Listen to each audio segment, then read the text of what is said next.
Now, still on Women's History Month, Hawaii remembers its last monarch for her lifelong conviction for peaceful, nonviolent protest, even when she was faced with defeat and humiliation.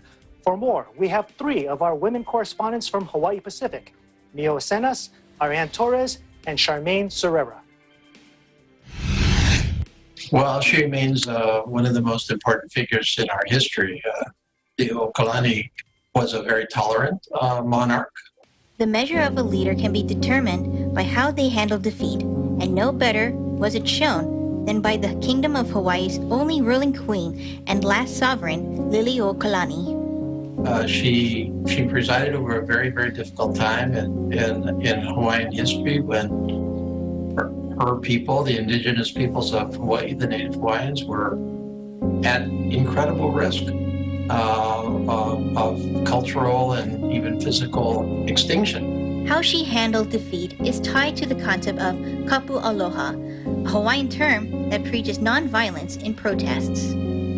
We can't go back on history, but we can go back and recognize the people that found the best solution that they could under the circumstances for their people, for their cultures, for their vision. And I think that that's what she did. You know, she was dealing with the realities of a very difficult situation. Kapu aloha. The phrase has been credited to her for the way she handled her removal from the throne and the subsequent annexation of the islands to the United States. There was change in the world. That was a time of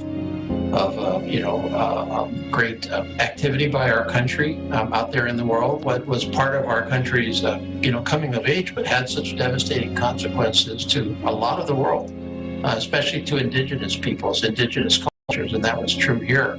January 17, 1893, American Henry E. Cooper, accompanied by the U.S. military, addressed a crowd assembled in front of the Royal Palace to proclaim the end of the Hawaiian monarchy and the formulation of a provisional civilian government. They introduced the Marines and some of the sailors off the ship and surrounded the Iolani Palace.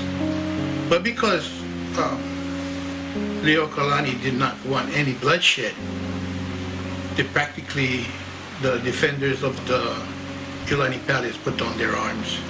At that time she was in power, so she didn't want to see bloodshed, and she felt that she didn't want any upheaval in her kingdom. Despite being afforded multiple opportunities to rise up against the Americans, Liliuokalani remained steadfast to her conviction for nonviolence. We always going to disagree about something, but let us not go violent. In 1895, Queen Liliuokalani agreed to formally abdicate her throne and was subsequently placed under house arrest at Iolani Palace. Liliuokalani continued to protest against annexation of the islands, which eventually occurred in July 1898. In that same year, she published her autobiography and composed the world-famous song Aloha Oi, translated as Farewell to Thee. In 1993, on the centennial anniversary of the kingdom's demise, President Bill Clinton signed a joint resolution of Congress formalizing the federal government's apology for actions taken against the people of Hawaii. She maintained her commitment to her people, her dignity.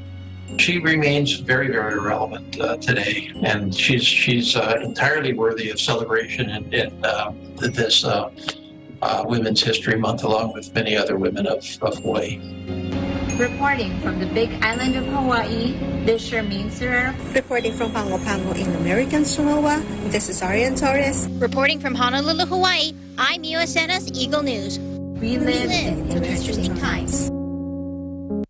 Very fitting that three outstanding women from our EBC team filed this report on Hawaii's unforgettable monarch.